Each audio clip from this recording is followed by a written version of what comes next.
And when we say love, it means we need both parties to be involved in it, to participate in it.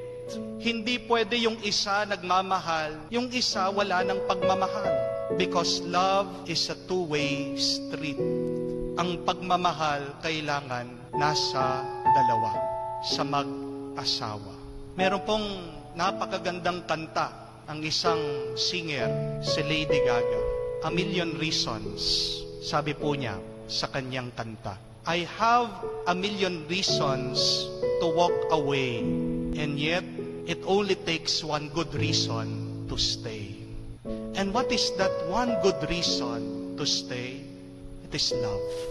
Napakarami pwedeng maging dahilan na iwanan mo ang asawa mo, but it only takes one good reason to stay with him or with her forever. Do you still love each other?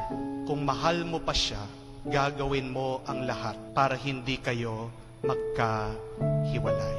Second question, did you do everything to save your relationship? Ginawa nyo na ba ang lahat para masalba nyo, para maligtas nyo, para maayos nyo ang inyong relasyon? Kung ang isa wala ng pagmamahal at ang isa nananatiling nagmamahal, hindi ba gagawin niya ang lahat para maayos ang nasira nilang pagmamahal? That is how relationships are.